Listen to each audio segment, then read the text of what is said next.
हिंदू धर्म में नाग पंचमी का विशेष महत्व है। हर साल श्रावण मास के शुक्ल पक्ष की पंचमी तिथि को इस पर्व को मनाया जाता है। इस दिन हर कोई अपनी श्रद्धा के अनुसार नाग देवता की पूजा करने के साथ उन्हें दूध पिलाते हैं। इस दिन पूजा करने के साथ साथ इस पौराणिक कथा को अवश्य सुनना चाहिए।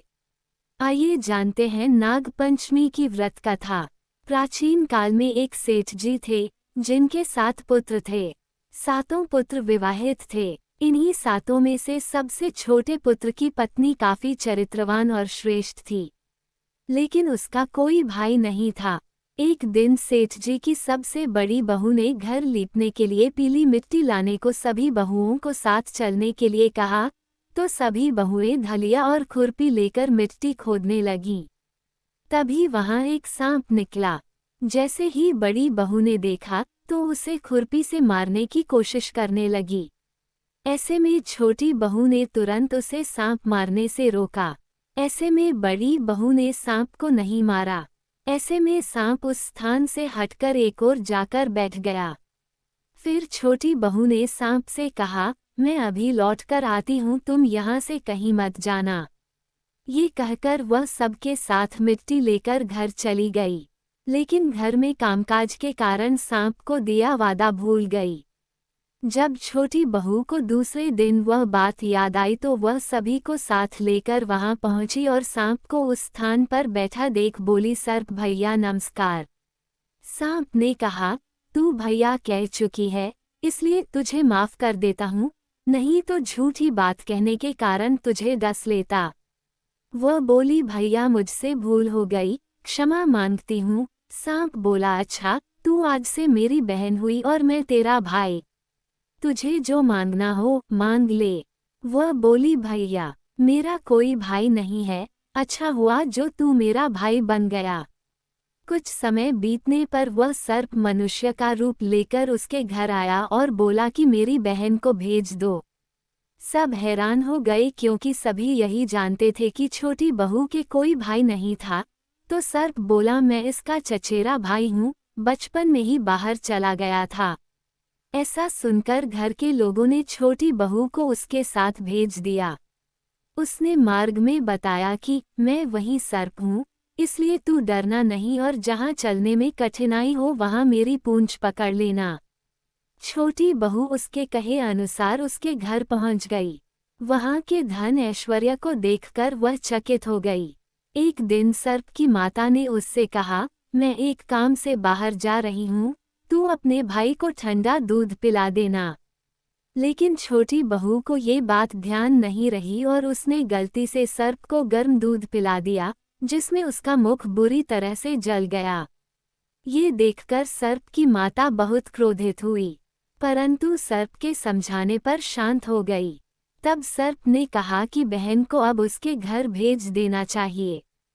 तब सर्प और उसके पिता ने उसे बहुत सा सोना, चांदी, जवाहरात, वस्त्र, आभूषण आदि देकर उसके घर पहुंचा दिया।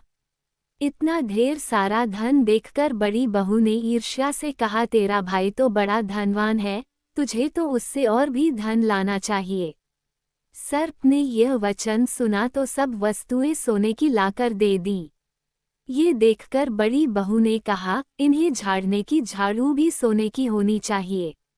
तब सर्प ने झाड़ू भी सोने की लाकर रख दी। सर्प ने छोटी बहू को हीरा मणियों का एक अद्भुत हार दिया था।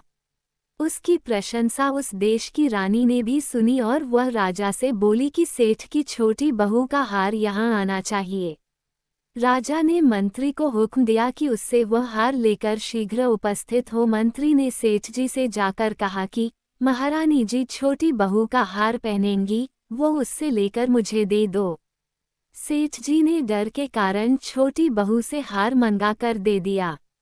छोटी बहू को ये बात बहुत बुरी लगी। उसने अपने सर्प भाई को याद किया और आने पर प्रार्थना की, भैया रानी ने हार छीन लिया है, तुम कुछ ऐसा करो कि जब वह हार उसके गले में रहे तब तक के लिए सर्प बन जाए और जब वो मुझे लौटा दे तब हीरों और मणियों का हो जाए।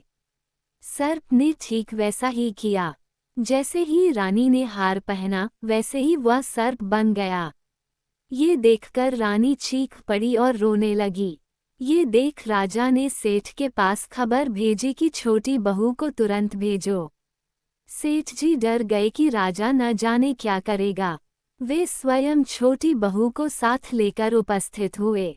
राजा ने छोटी बहू से पूछा, तूने क्या जादू किया है, मैं तुझे दंड दूंगा। छोटी बहू बोली, राजन धृष्टता क्षमा कीजिए, यह हार ही ऐसा है कि मेरे गले में हीरों और मणियों का रहता है और दूसरे के गले में सर्प बन जाता है। ये सुनकर राजा ने वह सर्प बना हार उसे देकर कहा, अभी पहन कर दिखाओ। छोटी बहू ने जैसे ही उसे पहना वैसे ही हीरो मणियों का हो गया।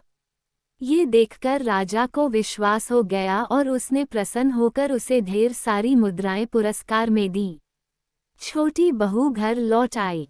उसके धन को देखकर बड़ी बहू ने ईर्ष्या के कारण उसके पति को सिखाया कि छोटी बहू के पास कहीं से धन आया है।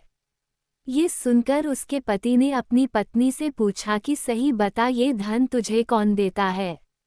तब उसने सर्प को याद किया। बहन को मुश्किल में फंसता देख उसी समय सर्प वहां प्रकट हुआ और कहने लगा, जो मेरी बहन के आचरण पर संदेह करेगा तो मैं उसे खा लूंगा। ये सुनकर छोटी बहू का पति प्रसन्न हुआ और उसने सर्प देवता का सत्कार किया। ऐसी मान्यता है कि उसी दिन से नागपंचमी का त्योहार मनाया जाने लगा और स्त्रियां सर्प को भाई मानकर उसकी पूजा करती हैं। तो दोस्तों, आप सभी को नागपंचमी की कहानी कैसी लगी यह बताने के लिए कमेंट बॉक्स में हर हर महादेव जरूर से लिखिएगा और मेरे चैनल पर पहली बार आए हैं तो मेरे चैनल को सब्सक्राइब कर लीजिएगा और वीडियो पसंद आए तो लाइक शेयर जरूर से कीजिए।